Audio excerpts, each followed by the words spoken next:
नमस्कार दोस्तों, हमारे चैनल में आप सभी का स्वागत है। आप लोग कहानी कहाँ कहाँ से देख रहे हैं कमेंट करके ज़रूर बताइएगा। कहानी पसंद आए तो वीडियो को लाइक और चैनल पर पहली बार आए तो चैनल को सब्सक्राइब करना ना भूलिए। 2 मिनट में उसने कुर्सी की बैंक से सर टिका के आंखें बंद कर दी। देव तभी डेस्क पर उंगली मारने लगा, जिससे वह घबरा गया। मिस हीर, अभी आपके पास बहुत सारी फाइल है, आपको अब पूरी फाइल कंप्लीट करके देनी होगी। हीर अपने मन में गालियां देके गुस्से से बोली, ओफो, आज तो पक्का चाची मुझे जान से मार देगी। सर, लेकिन मैंने तो मिस हीर अभी के अभी सब चाहिए, यह कहने के उसकी फाइल आगे रखी और अपने केबिन की तरफ बढ़ गई।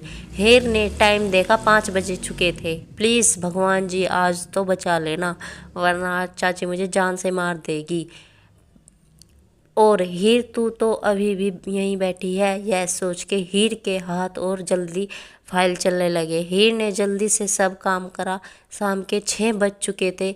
हीर ने ऑफिस का डोर बंद किया।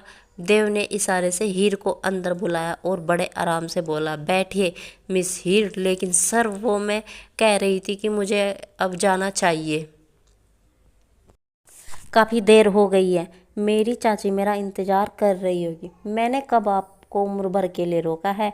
थोड़ी देर और बैठिए, अपनी थकान उतारे, चाय आने ही वाली है। बस पर सर, चाय मैं घर जाके पी लूँगी, प्लीज़ आप मुझे जाने दो, मुझे मत रोको। हीर के लाख मना करने के बाद भी देव ने उसको रोक ही लिया।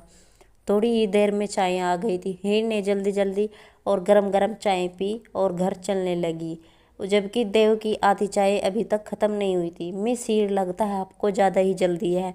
हीर मन में बोली, आज तो चाय मेरी चाची निकाल देगी। यह कह के हीर आगे बढ़ने लगी। तभी देव को साथ चलना था। देव हीर के पीछे चलने लगा। हीर बोली, सर आप कहाँ जा रहे हो। वो कह रहे थे कि आपको मैं छोड़ दूंगा, अकेली थोड़ा जाएगी आप इस टाइम। नहीं सर, मैं चली जाऊंगी। हीर मुश्किल से बोली थी। जी नहीं, आइए आप मेरे साथ चलेगी। हीर गुस्से में उठ के जाने लगी। उसके पास क्या ही चारा बचा था। जैसे ही देव दरवाज़ा खोल के निकला, हीर देव की खुशबू अपने अंदर उतारने लगी। इस बात से अनजान देव उसको ये सब करते देख रहा था। देव एकदम पीछे हट गया। और मिस हीर, थोड़ी ऑक्सीजन हमारे लिए भी छोड़ दीजिए। थोड़ी ही देर में दोनों गाड़ी में बैठे थे। देव के साइड में बैठना ही हीर के लिए किसी ख्वाब से कम ना था, क्योंकि देव बहुत हैंडसम था। हीर शर्मिंदा सी हो गई। गाड़ी में बैठ के हीर यही सोचने लगी, एक तो शाम के 6 बज गए, ऊपर से लड़के के साथ आज तो चाची ने जान ही ले लेनी है मेरी। यह सोचते हुए हीर अपनी मंजिल की तरफ बढ़ने लगी। गाड़ी में भी हीर की घबराहट साफ जाहिर हो रही थी। क्या हुआ मिस हीर, ऐसे सही नहीं चल रहा है। देव जानबूझ के बोला था। नहीं तो सर, सही चल रहा है एसी। अच्छा, आपको पसीना देख के तो ऐसा लग ही नहीं रहा कि इसलिए पूछ रहा था। देव की बात का मतलब समझ के हीर शर्मिंदा सी हो गई। इतनी भी क्या घबरा रही हो, मैं कौन सा आपको खा जाऊंगा। नहीं नहीं सर, वो तो मैं बस वैसे ही हीर बहाना ढूंढ रही थी। चलिए कोई बात नहीं। उसकी हालत का मजा लेते हुए देव बोला था। देव को मन ही मन हीर की बातों पे हंसी आ रही थी। शानदार गाड़ी एक आम की कॉलोनी के आगे रुक गई।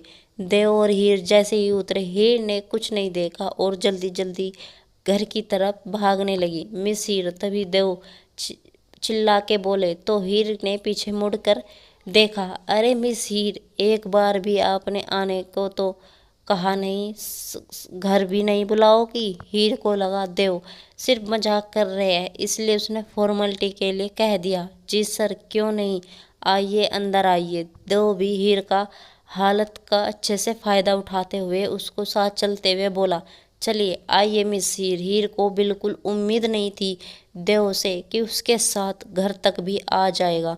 आज तो देव उसको झटके पे झटके दे ही जा रहा था। हीर ने डरते डरते दरवाज़ा खटखटा तो एक अंधेड़ उम्र की आदमी ने दरवाज़ा खोला और खोलते ही चिल्ला के बोला, तुम्हें टाइम नहीं दिखता? शुक्र करो तुम्हारी चाची नहीं है यहाँ, वरना बाहर। लेकिन हीर के साथ उस हीरो जैसे आदमी को देख के उसने अपनी जुबान बंद करती। वो चाचा जी, यह मेरे बॉस हैं, ग्रुप इंडस्ट्री के मालिक हैं। हीर बहाना बना के बोली, अच्छा अच्छा, वो जो टीवी में आते हैं। जी चाचा जी। आइए सर, अंदर आइए। हीर ने चाचा जी अमीर आदमी को देख के बोले, नहीं थैंक यू, बस मैं हीर को छोड़ने आया था। चलिए मिस हीर, मैं निकलता हूँ, तुम कल ऑफिस आ जाना। यह कह के देव अपनी रेंज ओवर लेके निकल गया। हीर के चाचा ने गुस्से में हीर को देखा और गुस्से से बोले, एक तो रात का बहुत वक्त हो गया था, ऊपर से किसी लड़के के साथ हीर, यह कोई तरीका नहीं होता है। अपनी चाची का नेचर जानती हो ना तुम, वो तो अच्छा है, सरला कहीं गई हुई है। आओ जाके जो काम बचा है वो कर लो, वरना तुम्हारी चाची जब आएगी ना जान ले लेगी तुम्हारी। अगर आपको पता चला। हीर चुपचाप घर के अंदर चली गई। हीर गांव के माहौल में पति पत्नी बड़ी आम सी लड़की थी, लेकिन उसकी एजुकेशन बड़े अच्छे से हुई थी। उसके पापा और माँ के मरने के बाद उसके चाचा और चाची जमीन के लालच में उसको यहाँ लेके आ गए थे। हीर बिल्कुल परी जैसी थी। और दूसरा देव रंधवा, जिसका नाम से कंपनी और रेस्टोरेंट चलते थे। मोस्ट एलिजेस्टन बैचलर और बिजनेस की दुनिया का जाना माना। हीर उसकी ही कंपनी में एक एम्प्लॉय थी। रात गहरी होती जा रही थी, चारों तरफ गहरी खामोशी का राज था। देव अपने बिस्तर पर लेटा एक करवट छत को देख जा रहा था और कल्पना बस एक ही चेहरे की थी। उसका दिल उसकी ही माला जप रहा था।